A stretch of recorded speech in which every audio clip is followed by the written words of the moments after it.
El tiempo de grabación está siendo inestable, así como mi nivel de lectura está siendo muy inestable este año, David. Esto es un inicio ya. Es un inicio. Eso es un Es inicio. un inicio Pues muy inestable. buenas tardes, muy buenos días y muy buenas noches. Con este inicio inestable, Julia, como está haciendo nuestras grabaciones últimamente, pero lo importante es que venimos de nuevo y venimos con un libro súper interesante. Esta vez lo traes tú. ¿Cómo se llama el libro? Es un libro de la editorial Clave Intelectual y se llama La retórica reaccionaria.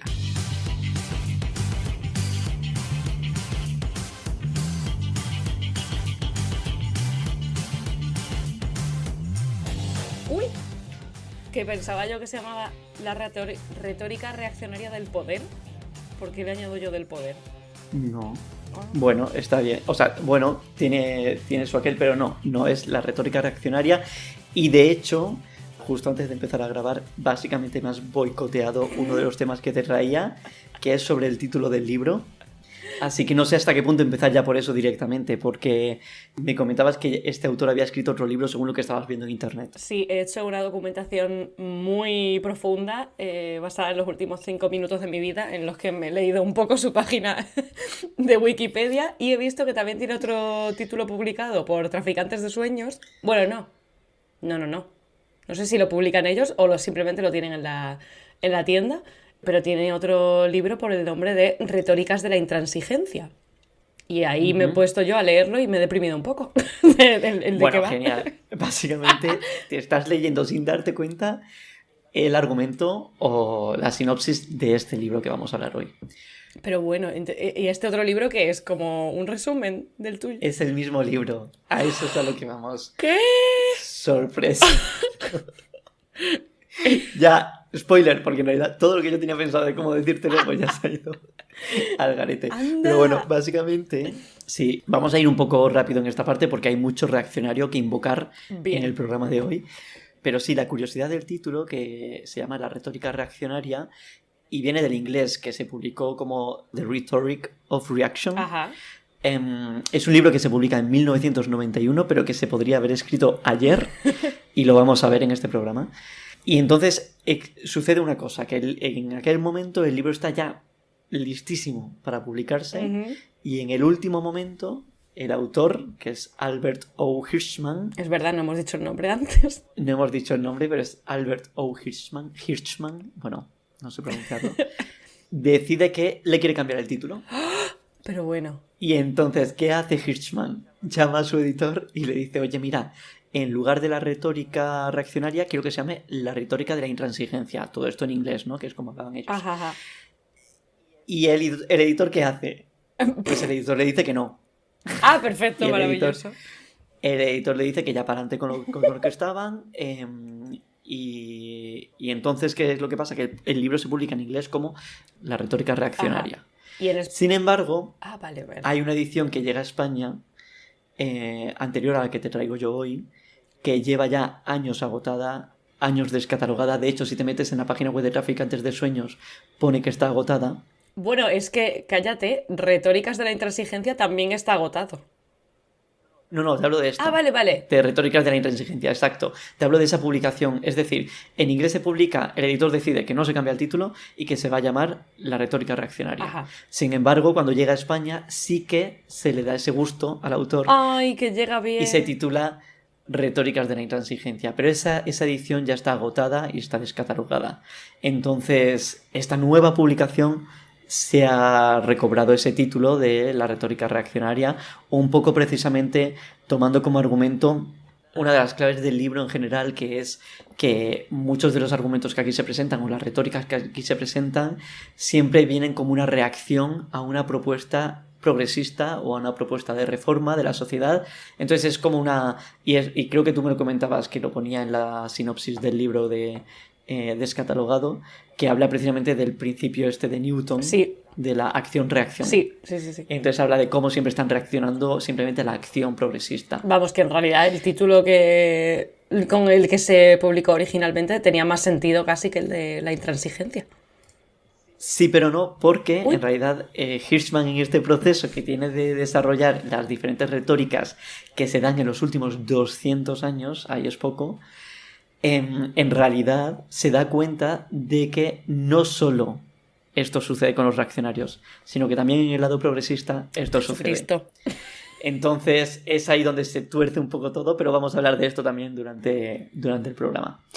Y bueno, entonces, por hablar un poco en general cuál es el objetivo del libro, lo que hace el autor es recopilar argumentaciones que se dan en 3 periodos progresistas de la historia, por así decirlo, que es la Revolución Francesa, Ujú. el sufragio universal y el estado de bienestar.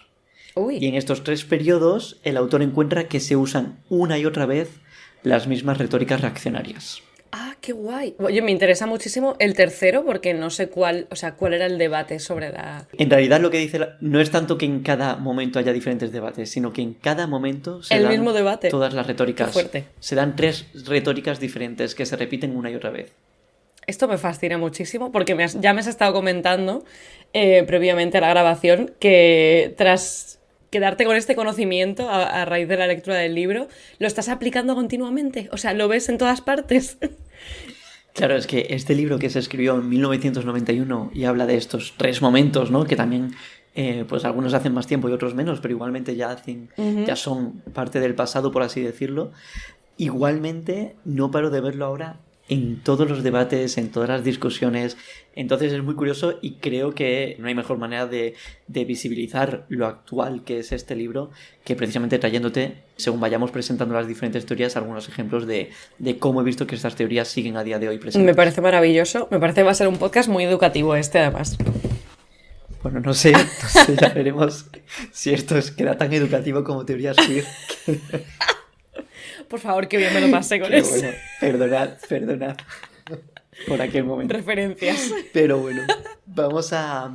Simplemente antes de empezar a hablar de las diferentes teorías o las diferentes tesis, podemos hablar también un poquillo del autor. Bien. Albert O. Hirschman, no sé. Albert O. Hirschman. Porque que es de hecho una... ya hemos establecido que no le vamos a llamar Alberto, ¿no? Lo siento, es que me ha gustado muchísimo. O sea, no queríamos traer este chiste, ¿no? Y lo traes. Bueno.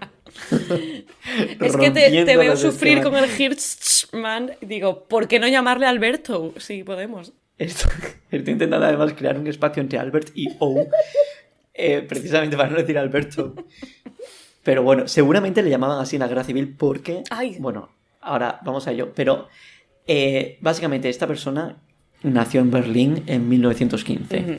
Fue un economista muy poco típico hasta el punto, y eso lo vamos a ver también luego, que tiene ciertos piques con renombrados economistas de su época. Que nos gusta a nosotros una persona atípica con un buen pique de señoros así de la época. Pique de señoros total. Y además pique de señoros con un señoro con S mayúscula.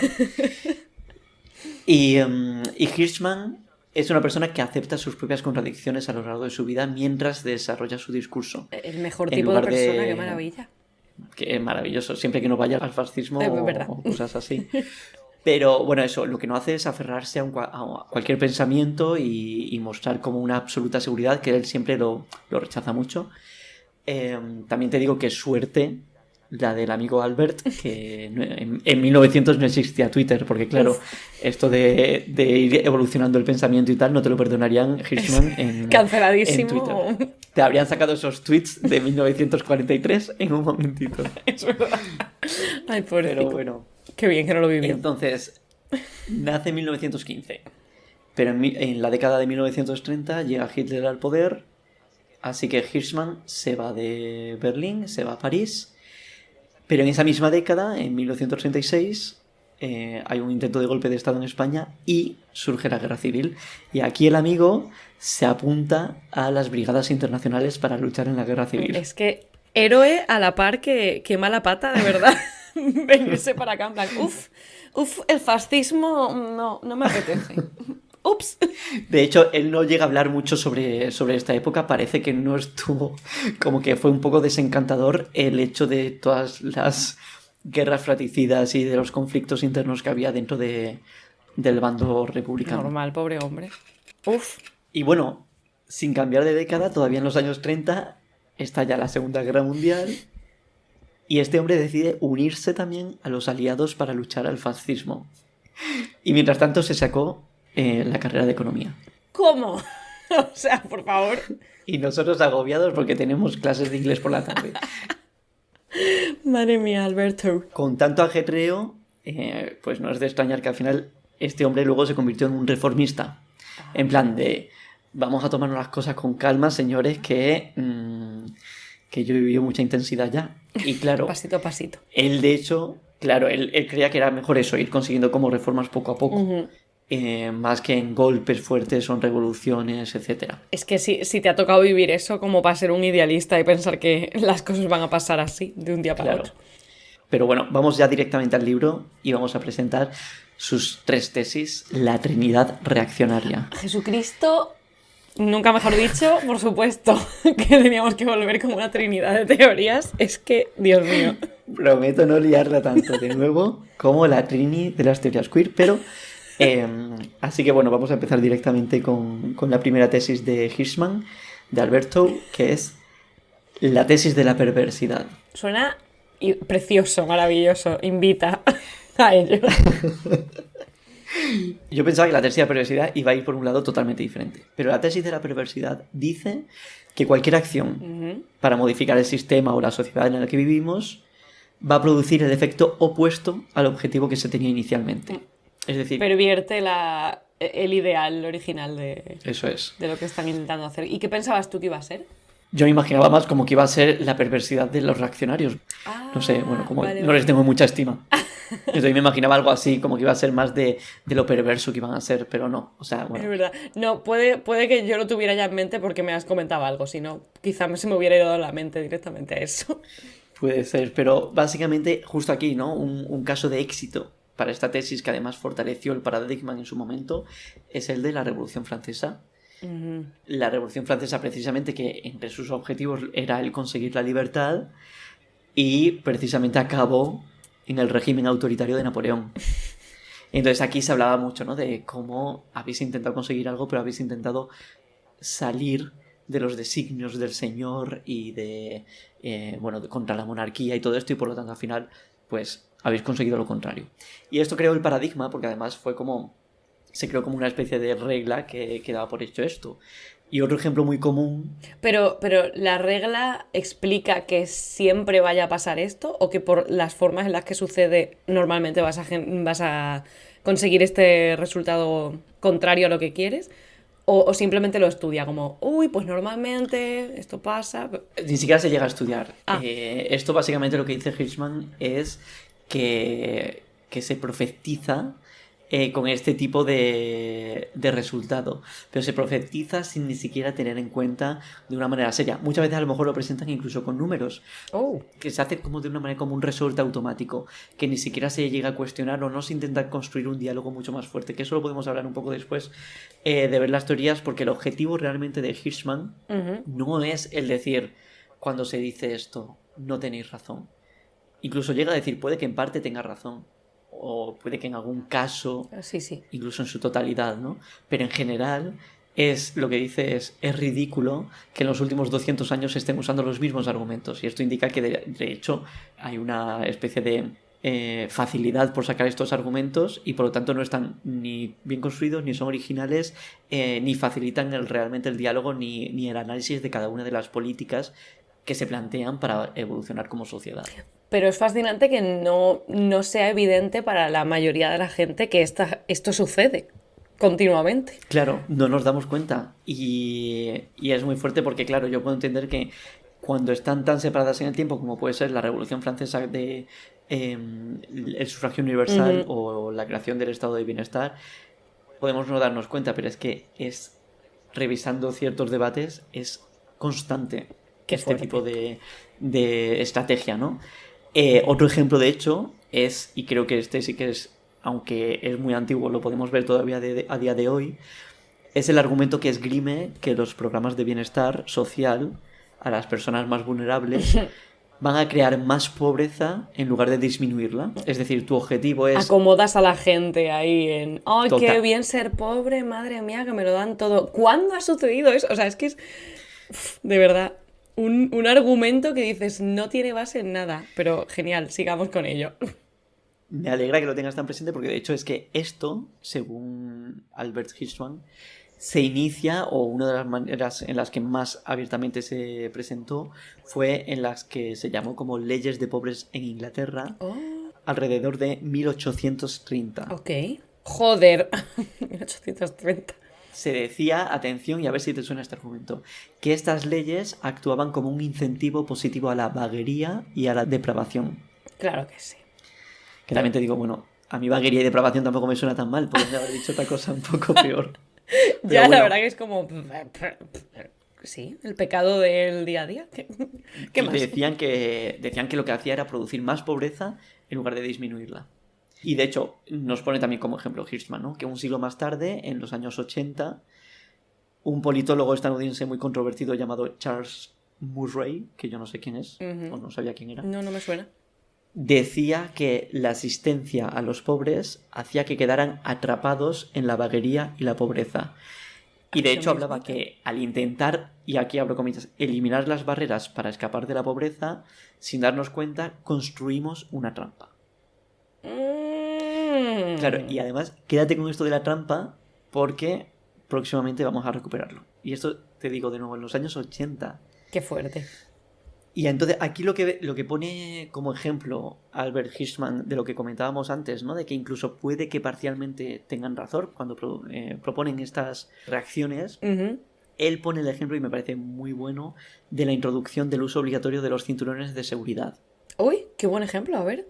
Parece ser que lo que se defendía era que con el cinturón de seguridad los conductores iban a bajar su estado de alerta y por lo tanto iban a ser más imprudentes. Y que por lo tanto iba a causar más accidentes que si no fueran con el cinturón.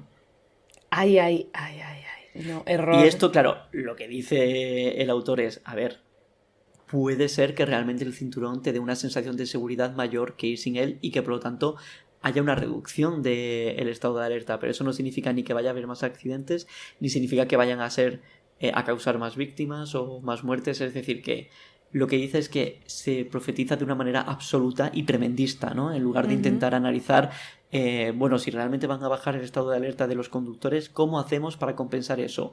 ¿Ponemos señales más frecuentemente o hacemos más campañas de concienciación? Es decir, que hay otras maneras de afrontar, ¿no? Ese pequeño margen que podría realmente pasar si fuera Sí, correcto lo que este dicen. ejemplo es muy chulo porque además es como que a día de hoy lo tenemos súper asumido que, hostia, que el cinturón de seguridad sí salva vidas, sí es necesario y es totalmente tremendo la idea de, no, venga, vayamos sin él porque así van a ir más alerta.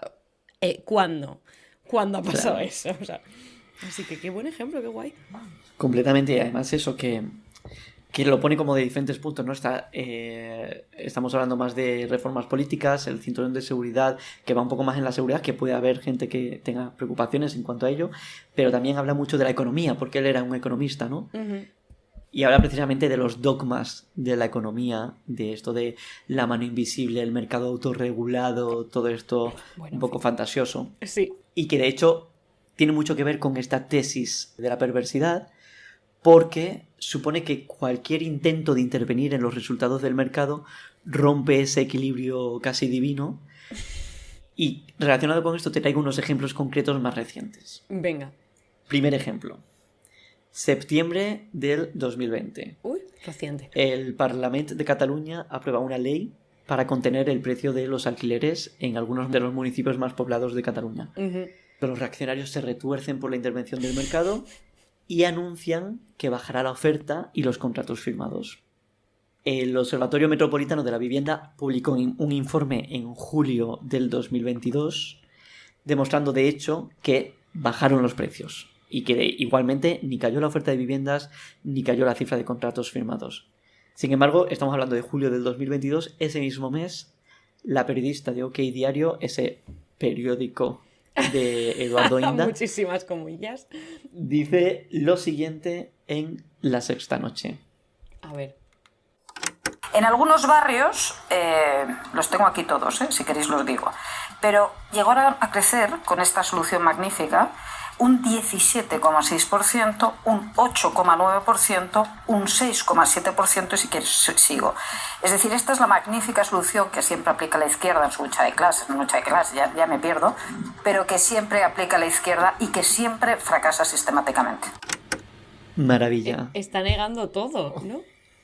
No solo niega todo, sino que además ella misma crea el meme diciendo que esta es la fantástica solución que siempre propone la izquierda, la de intervenir el mercado prácticamente, y que siempre sale al revés. O sea, ella misma está diciendo, bueno, es que siempre decimos lo mismo de las cosas de la izquierda, ¿no? Pero tengo un ejemplo más de la tesis de la perversidad, y es sobre el ingreso mínimo vital. Ajá. En junio del 2020, en el Congreso de los Diputados de España, se debatió, y de hecho se aprobó, el ingreso mínimo vital, que de hecho todos los partidos menos Vox que se abstienen votan a favor. Pero aún así suenan ecos de la tesis de la perversidad desde el partido político Ciudadanos. Venga, por supuesto. Entonces, no sé si te acuerdas de lo que se decía en los años 80 sobre la construcción de una trampa. Sí. Si no lo unimos a la inserción laboral, vamos a condenar a gente a un sistema asistencialista y condenados a la trampa de la pobreza. Ok, señora.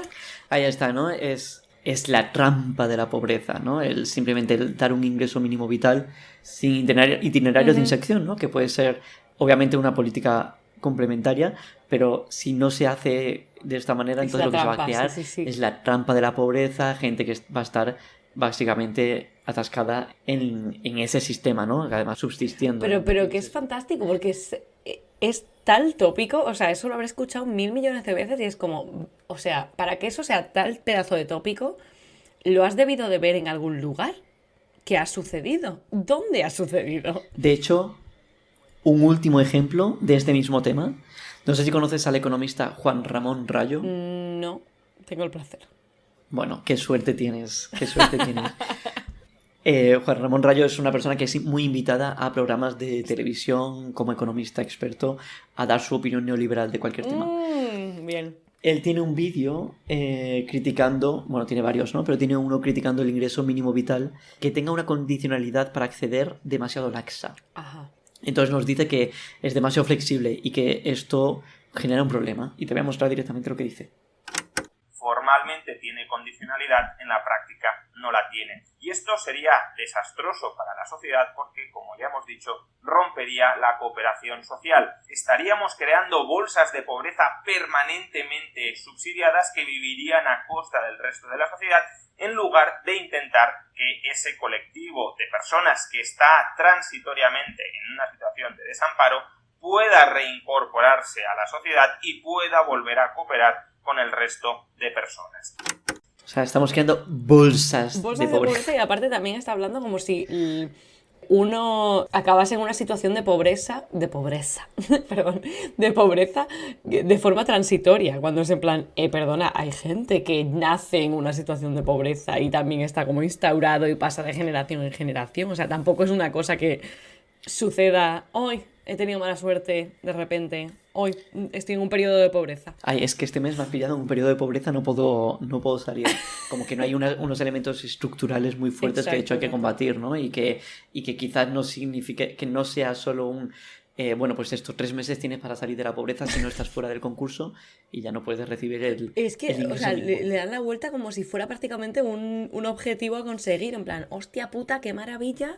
A ver si caemos en la bolsa de la pobreza. Es como, ¿de qué estamos hablando? ¿Qué? Claro, además eso, totalmente.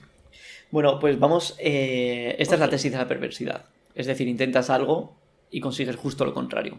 Vale, esta es la primera de la Trini, ¿no? Esta es la primera de la Trini reaccionaria. La segunda tesis es la tesis de la futilidad. Déjame adivinar. Futilidad. Vale, tesis de la futilidad es que lo intentas y tiene absolutamente cero resultado, no tiene ninguna relevancia, nada sucede. Justamente, eso es lo que dice la tesis de la futilidad, es que cualquier intento de cambio es fallido porque existen unas estructuras más profundas, por así decirlo, que se mantienen intactas con el cambio propuesto.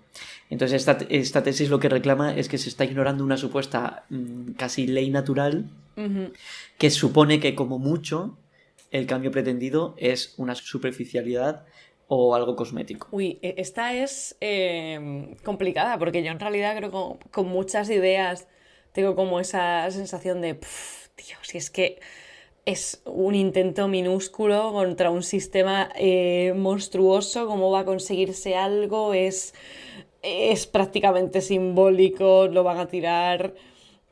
Sí. Y esto prácticamente suena... O sea, ¿esto lo confirma o hace lo contrario? Hace como la gente piensa que esto va a suceder y por eso ni siquiera lo intenta. Bueno, lo que intentan precisamente con esta retórica es que cale ese argumento, ¿no? De que no se va a conseguir nada para que esa reforma no salga adelante. Ajá, vale. Que de hecho yo también me he sentido muy identificado y esto también Hirschman lo critica y ahí me ha dado un poco una torta. Que también, ¿no? Desde el punto de vista, por así decirlo, más extremo o revolucionario, se habla de que hay que hacer la revolución, no valen con cambios reformistas. Lo que hay que hacer es ir a un cambio grande, tirando abajo todo el sistema. Que es pues lo que muchas veces yo he podido sentir con cosas como el matrimonio igualitario, cosas así, en cierto sentido. Entonces, espera, esta teoría no defiende eso, no defiende que se tenga que ir al cambio brutal, sino que en realidad sí que tienen sentido los cambios pequeños. Esta teoría lo que dice es, ese cambio progresista, esa reforma progresista que tú intentas, no va a servir de nada, porque hay una estructura mayor que no estás tocando. Claro, un ejemplo que yo creo que puede ayudar es con el tema del estado de bienestar. Sí. ¿Vale?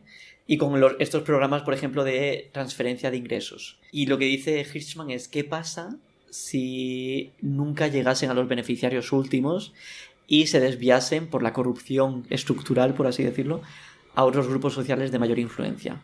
Entonces esto supondría que lo que reclama el estado de bienestar se revelaría como fraudulento, quedando además los críticos, los reaccionarios, como los verdaderos defensores de las personas vulnerables. Es decir, las personas reaccionarias encima se disfrazan de no, es que yo estoy defendiendo a esa gente vulnerable porque realmente estoy poniendo aquí, estoy demostrando que no sirve de nada eso que quieres hacer, que eso en realidad va a servir para ayudar a tus amiguitos. Es verdad. Uf, qué complicado este. Sí, este de hecho es un poco más complejo. Yo creo que este se ve más claro en temas económicos, que además recoge el autor que los economistas más ortodoxos consideran que cualquier intervención es fútil o nociva para un sistema que se supone que se autorregula. Sí, el poder divino, otra vez. Claro, que lo que critica mucho Hirschman es tienen mucha prisa en proclamar esa futilidad sin ni siquiera otorgar un margen para el aprendizaje social o para que se corrijan esas políticas en caso de que realmente sean parcial o totalmente fútiles. Pero, bueno, un ejemplo que yo he encontrado de esta tesis es del 1 de agosto del 2022. Uy, muy bien, muy reciente. Joder, tan reciente. Muy reciente, dependiendo de cuándo escuches esto y cuándo lo publiquemos nosotros. Porque... Vaya. Pero sí. Mierda, estaba intentando hacer ninguna referencia al tiempo, pero ups. 1 de agosto de 2022, sea cuando sea. El gobierno había anunciado hace unos días un impuesto a la banca y a las eléctricas por los beneficios extraordinarios que tienen y así que aporten a la situación de inflación y de los posibles meses difíciles económicamente hablando que pueden que vengan, ¿no? Uh-huh. La respuesta reaccionaria es esta subida de impuestos lo van a repercutir en comisiones, en los productos, etcétera, por lo que lo van a pagar los consumidores igualmente, es decir, esto no va a servir de nada. Y aún así, además, otra cosa de lo que dicen es que esto se va a llevar a los tribunales y que por lo tanto los tribunales también van a decir que esto es ilegal. Entonces es como, este cambio es fútil porque o los tribunales van a decir que esto no es legal o igualmente las eléctricas y las bancas no lo van a pagar porque simplemente van a trasladar ese impuesto a los consumidores. Vale, te voy a poner un ejemplo. Maldita sea, es que me lo vendes muy bien. Yo digo, sí, es fútil. O sea, coincido con esta mentalidad. Claro, ahí está la cosa, ¿no? Es como... En realidad yo creo que son resortes que nos salen a casi todo el mundo y que es de las primeras cosas que piensas y con ciertos temas incluso más que con otros. Pero ahí lo que dice Hirschman es, bueno, vamos a ver cómo podemos evitar que eso suceda, ¿no? Sobre todo cuando ha salido... diferentes instituciones para decir que hay que grabar a estas entidades que están obteniendo beneficios estratosféricos. Ya. Pero vamos a ver qué es lo que se dice. De nuevo, pues un programa de televisión de Telemadrid invitando a nuestro querido Juan Ramón Rayo a opinar sobre este tema. Hay quien habla de populismo y hay quien, bueno, ya está cuestionando que estos impuestos al final se vayan a implementar, porque puede haber batalla en los tribunales. Sí, bueno, efectivamente no está claro que jurídicamente tenga encaje, y lo que sí está claro es que económicamente el encaje que va a tener es una traslación del impuesto a los usuarios. La ley puede decir misa, puede decir que no se puede repercutir el impuesto, pero es absolutamente incontrolable que el impuesto se termine trasladando o no. Ahí está. Justo lo que decías, sí. Se va a trasladar el impuesto. Sí que es verdad que me ha costado más, creo que es más difícil o es menos frecuente encontrar tesis de la futilidad. Es que, claro, con este caso, en el momento en que se va a algo económico, es como, chiqui, yo qué sé. Supongo que estás en lo cierto. Pero además es que siempre se basan en lo mismo, ¿no? En que la economía no puede regularse, se autorregula y por lo tanto... Simplemente si funciona así, sí. Claro, entonces lo siento, pero cuando le pones un impuesto a estas entidades, lo que van a hacer es trasladarlo a los usuarios. No puedes ponerle campos, no le puedes poner vallas al campo. No le puedes poner vallas a algo que se autorregula y que es libre, ¿no? Y quizás no lo sea en realidad. Pero bueno. Claro, no, es que ahí me pillas completamente con el... y yo qué sé, si es que no tengo conocimiento, pero también por otro lado es como, pero si... O sea, la economía no es una ley natural, ¿por qué va a ser tan estricta y tan fija y tan... No se puede. O sea, a no ser que lo justifiques con... Es que no hay sistema alguno más allá del capitalismo y de lo que conocemos, pues ya está. O sea, siempre va a ser de la misma forma. Claro, aquí justo estás ya también boicoteando de nuevo un tema que tenía pensado sacar más adelante, pero me parece bien, yo te sigo el rollo. Entonces, justo hay una cosa que, de hecho, tengo que ver dónde la tengo puesta. Página 14. Página tal.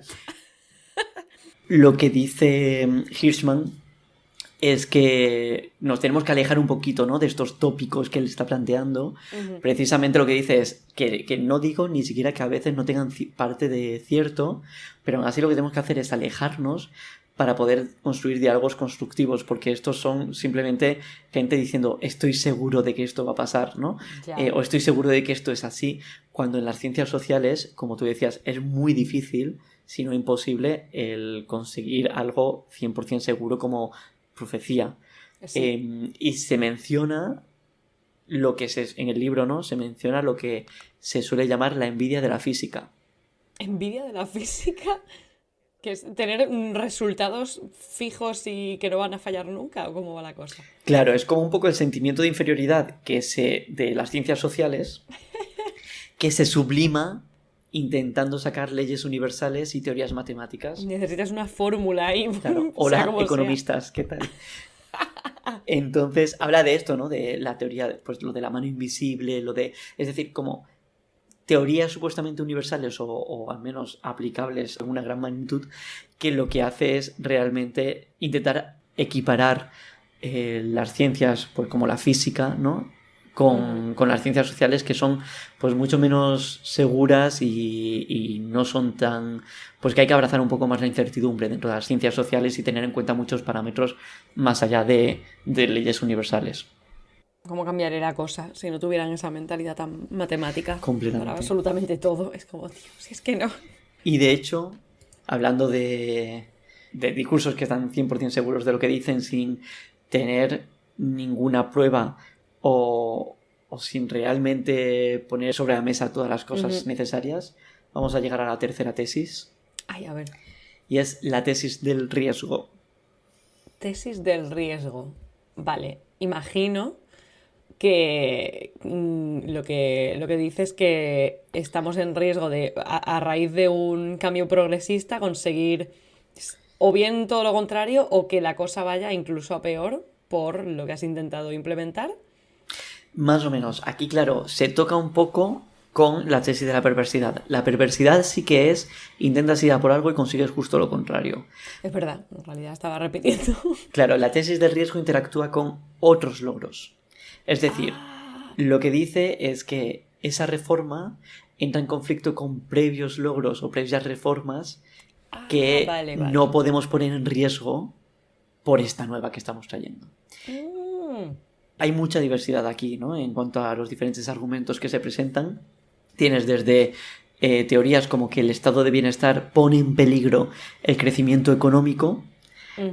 Hay mucha diversidad aquí, ¿no? En cuanto a los diferentes argumentos que se presentan. Tienes desde teorías como que el estado de bienestar pone en peligro el crecimiento económico hasta que la intervención gubernamental en los mercados destruye la libertad. Que no sé si te suena esto último de socialismo o libertad. Por supuesto, es el lema de Madrid. O sea, Madrid ya no existe, solo existe la libertad. Quiero que ahora los madrileños sean los que eligen entre socialismo o la libertad.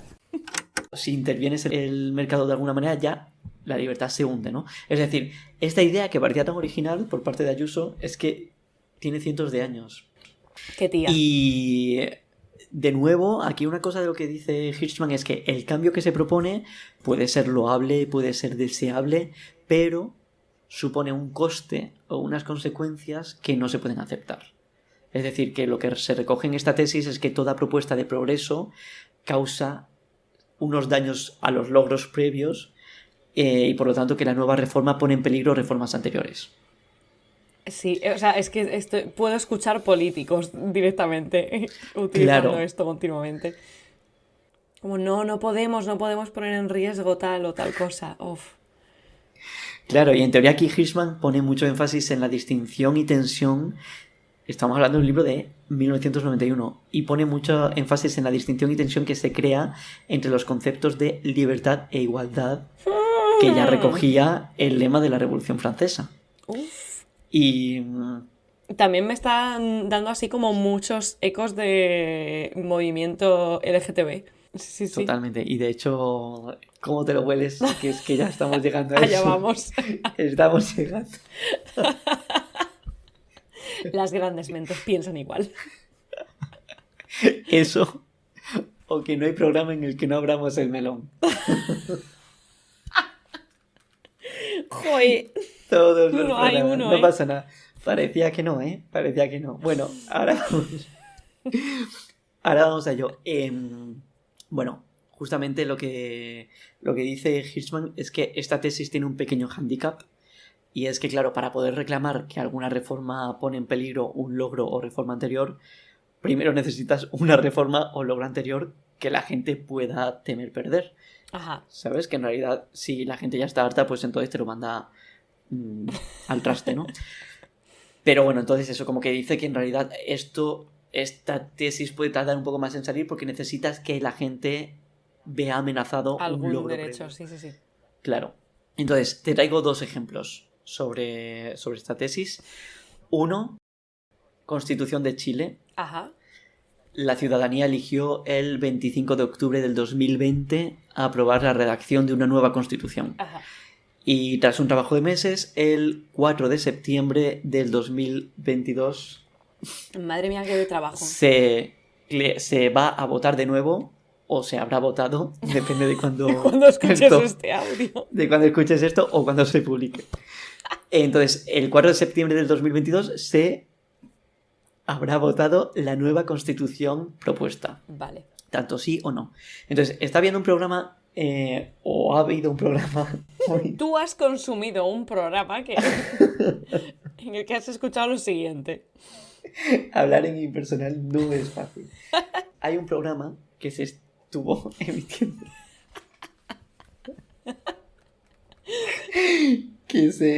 Bueno, hay un programa que debatía precisamente sobre diferentes puntos que son un poco más polémicos de la Constitución, ¿no? Y se iban debatiendo. Uno de los puntos es sobre el tema de la sanidad, ¿vale? De la sanidad universal. Uy, qué bien. La sanidad universal, que de hecho ya existe en muchos países, entre ellos España, ¿no? Podríamos decir ¿qué se va a decir? Que pone en riesgo la sanidad universal. ¿Cómo se echa de menos cuando no estás en España? He de decir. O sea, la tragedia de mi vida. Querida sanidad universal. Total. Esto es lo que se dice en el debate de la Constitución de Chile. ¿Y cuál es el problema? Y perdón que me detenga, Daniel. es que se va a colapsar el sistema, porque personas que hoy día no se atienden en el sistema público van a ingresar a las listas de espera y la demanda de operaciones de atención. Y ahí hay un problema de colapso.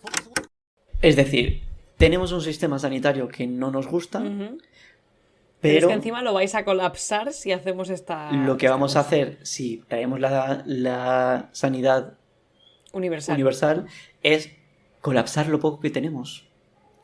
Nos vamos a cargar el sistema. Bueno, este es un ejemplo. Señora, que quería tranquila, traer. porque las personas ricas no van a esperar para una lista de espera, o sea, Bueno. no van a pasar por ahí.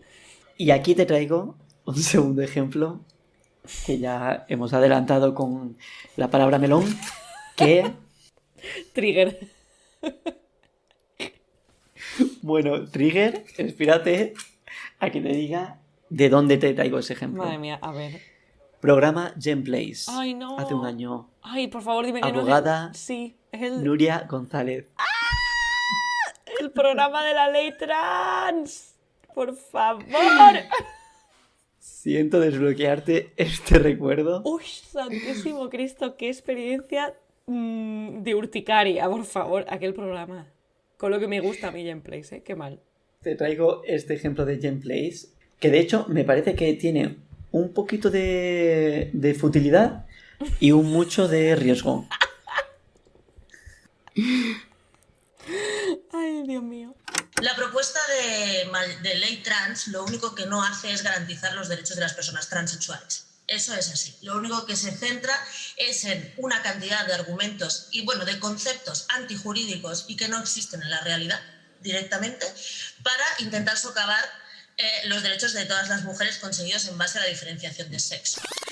Directamente te puedo explicar punto por punto por qué vulnera directamente los derechos humanos de las mujeres. No, yo basados quiero en saber. el sexo. Claro. El caos se viene hacia el final. Primero, ese poquitito de futilidad, ¿no? Que dice, o sea, lo único que no hace esta ley es precisamente Es ayuda. ayudar a las personas trans. Lo que sí hace, Futilidad. lo que sí hace, y ahí salimos con el camión de riesgo, es que se carga, ¿no? Socava los derechos de todas las mujeres conseguidos en base a la diferenciación de sexo. Dios mío, qué programa.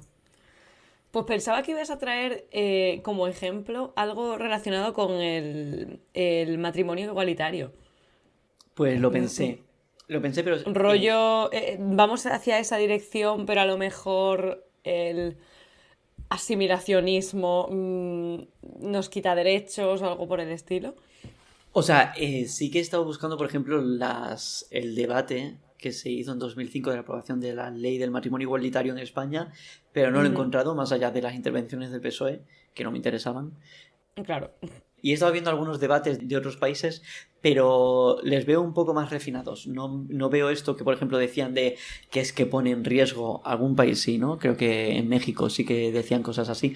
Pero esto de es que pone en riesgo la institución del matrimonio, que eso es la tesis del riesgo total, ¿no? Es decir, con estos derechos se pone en riesgo la familia tradicional, los valores occidentales o yo qué sé, cualquier chorrada. Madre mía, es que eso encima abre tal debate de, pero vamos a ver, ¿qué es la familia tradicional? Claro. ¿Para qué la necesitamos? ¿Por qué es esencial? ¿Y por qué la pone en riesgo? Porque te va la vida. Porque haya gente que Exacto. no la quiera seguir. Pues es que... ¿Va a desaparecer acaso la familia tradicional? Pero bueno, Agotador. una vez dicho esto, Hirschman tiene para todos.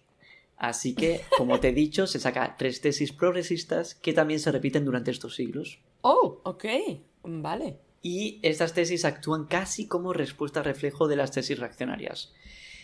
En definitiva, claro, lo que propone aquí Hirschman, pero bueno, voy a eso. Voy a decirte un poco cómo son las respuestas. Si los reaccionarios dicen la acción propuesta traerá consecuencias desastrosas, Ajá. que eso sería La progresista dice... la de la perversidad, la progresista dice no llevar a cabo la acción propuesta traerá consecuencias desastrosas.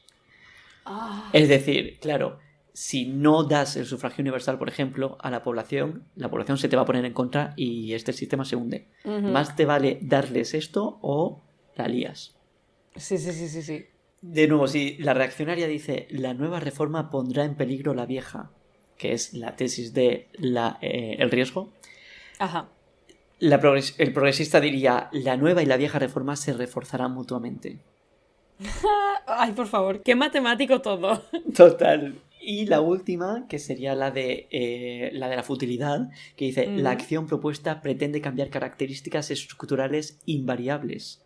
Leyes del orden social, por lo tanto, está condenada a ser totalmente inefectiva, fútil. Ajá.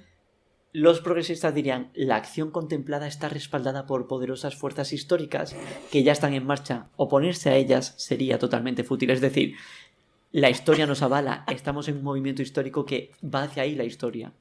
Y lo que dice Hirschman es, no nos relajemos en los laureles, que la historia no va hacia ningún lado. Vamos a trabajar. Claro, pero si este hombre, analiza una cosa y su opuesto como fenómenos en plan... todo el mundo está utilizando los mismos argumentos. ¿Tiene él alguna propuesta de cómo deberían ir las cosas? Él lo que habla es de tener diálogos maduros, por así decirlo. Él lo que propone es que nos alejemos de estos tópicos para poder construir diálogos constructivos y menos como seguros de todo. Claro. Cuando en las ciencias sociales, como hemos dicho, esto es muy difícil, si no imposible de conseguir. Y entonces él lo que intenta es que seamos conscientes de esto que sucede todavía a día de hoy para simplemente... darnos cuenta de esos resortes y a través de ello crear unos diálogos más fructíferos y más de escucha, en lugar de simplemente saltar con el resorte automático de la retórica. Ya, pero es que en realidad de la forma en la que funciona el sistema, una vez que están proponiéndose cambios y demás, yo creo que todo se afronta desde la perspectiva de si esto viene es para quedarse. Entonces es muy difícil abordarlo desde la perspectiva de vamos a probar, vamos a dialogar y ver cómo se da esta cosa, porque parece que cualquier cosa que vayas a probar o una dirección en la que vayas a ir, ya, te comprometes a ir en esa dirección. Claro, pero yo como lo veo es más, y por poner un ejemplo que no solemos nosotros normalmente traer, que es el tema de la ley trans, ¿no? Pues, perfecto, tú ves que hay fallos en la redacción de la ley, o crees que está poniendo en riesgo ciertos derechos, o crees que puede hacerse un uso fraudulento de la ley. Perfecto, vamos a hablar de eso. Vamos a ver cómo lo mejoramos esa ley. En lugar de decir directamente, no, esta ley fuera. No puede estar. Sino, a no ser que, claro, haya algo detrás que sea más allá de lo que estás denunciando. Porque lo que dice Hirschman, precisamente, y algo muy curioso de estas tesis, es que normalmente cuando se plantean, supone presentar a la persona o personas que quieren realizar el cambio progresista, por así decirlo, como ingenuas o ridículas, ya que se tiene una intención buena, en realidad, ¿no? Pero lo que se conseguiría es justamente lo contrario. En el caso de la perversidad, destrozarían un logro previo en el caso del riesgo, o incluso el cambio es básicamente imposible, que ahí ya no solo te tachan de ingenuo, sino también de estúpido por no entender cómo funcionan las estructuras básicas de la sociedad o de la economía. Y Hirschman... mucho clasismo ahí también. Totalmente. Para atacar. Y además Hirschman señala aquí cómo es una táctica que se usa a menudo para precisamente rechazar una política que aborreces, pero que no te atreves a atacar de frente. Y el autor recoge un término que no sé cuándo se comenzó a usar, pero ya lo recoge en este libro de 1991, que es una palabra alemana que me dispongo a pronunciar. Que es... por favor. Weltverbesserer. Weltverbesserer. Bueno, significa mejorador del mundo y hace referencia a alguien que está intentando llevar a cabo una tarea demasiado grande y que por lo tanto está condenado a acabar en fracaso. Por idealista. Y esto me parece increíble. Claro, me parece increíble porque es que a día de hoy simplemente cambiamos las palabras, ¿no? En castellano tenemos a los buenistas. Uy, sí. En inglés tenemos a los social justice warriors, los luchadores de la justicia social. Pero esto sigue a día de hoy. Seguimos con lo mismo, con los Weltverbesserers. Es muy fuerte.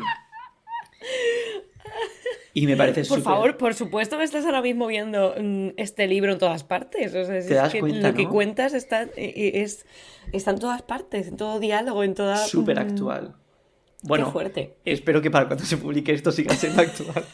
Porque a lo mejor, o sea, no. Todos los problemas se han solucionado para el momento en el que este podcast esté publicado. No hay problema. De repente los diálogos son súper construidos y la gente tiene una escucha activa. Claro, de hecho, esto es lo que habla Hirschman, es de precisamente que lo que busca con esto es visibilizar lo que está pasando en los diálogos políticos, por así decirlo, para construir una sociedad que pueda dialogar de una manera más constructiva y así fortalecer la democracia. Ahí es nada. Ay, Hirschman, Si solo estuvieras vivo para ver cómo van las cosas. Bueno, de hecho, murió en el 2012, hace muy poquito. Casi 100 años, el señor. Bueno, muy poquito o hace mucho. Depende. No, pero bueno, esto es todo un poco lo que te quería comentar. No sé qué andas leyendo ahora, Julia. ¿Qué me estoy leyendo? Ah, pues mira, justo ayer me compré un libro que se llama My Phantoms, de Gwendolyn Riley. ¿Por qué me compré esto? Pues porque llevo una racha de libros muy mal escogidos y, aunque es ficción, el libro me sonaba un poquito a Vivian Gornick por el rollo de hija llevándose, teniendo una relación así muy tirante con su madre. Y es bastante cortito, es ficción, que yo creo que necesito un poco de ficción para refrescarme. Y he dicho, venga, aunque sea una cosa intensa de madre e hija llevándose mal, a ver si despierto un poco. Y a la vez también me estoy leyendo desde marzo. Me estoy leyendo tanto. Marzo, bueno, me encanta porque, claro, esto a lo mejor se publica en marzo 2023. O sea que... Marzo 2021. Uy, 21, ¿no? ¿Qué cojones? Marzo 2022, desde entonces me llevo leyendo Scream Queer, de Javier Parra, regalado por ti, que es una pasada el tema, o sea, un estudio de la representación LGTB en el cine del terror, o sea, mis 2 temas favoritos, pero me está costando, Dios ayuda, y estoy en una crisis lectora increíble. Siento hacerte sufrir, puedes dejar ese libro y no estaré ofendido. No puedo, no debo, es que no soy capaz.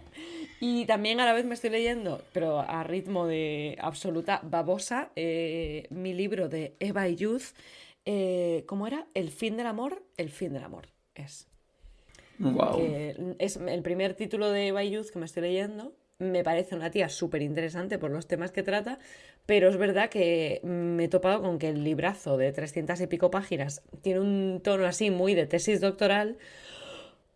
Y me está costando, después de lo bien que me lo pasé con algo así tan ligero y ameno y dinámico como puede ser nuestra querida amiga Brigitte Vasallo, que tanto tú como yo lo hemos leído, y el libro de... El de pensamiento monógamo, terror poliamoroso. Exacto.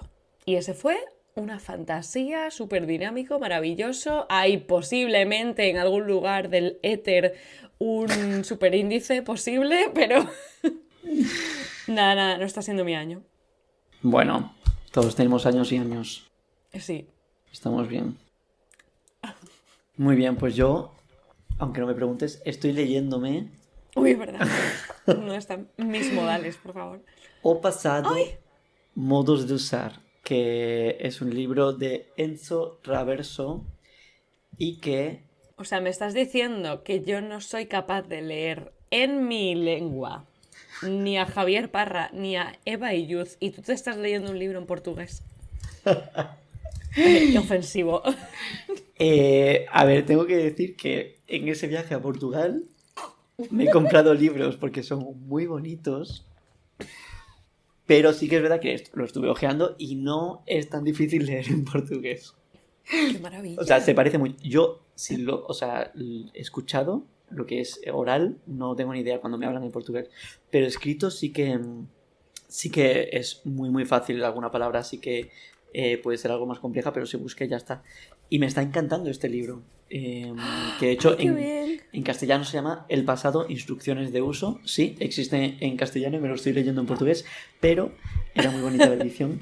Por cierto, Qué de bonito. Librería Tigre de Papel, una librería de Portugal preciosa. Oh, ay, qué contenta estoy por ti. Yo este año estoy experimentando la lectura más a través de ti que por lo que yo leo, pero me alegro de que no estés bloqueado. Bueno, eso es lo que estoy leyendo por ahora. Pero nada, sí que tenemos ahí algunas cosas en el tintero como posibles superíndices futuros y yo creo que nada, ya hemos... A ver si ahora que hemos arrancado un poco más, que el ritmo no pare. Por favor, cruzamos dedos para más programas. Perfecto, pues muchísimas gracias, Julia. Muchas gracias, David. Hasta el próximo programa. Un placerísimo. Placerísimo.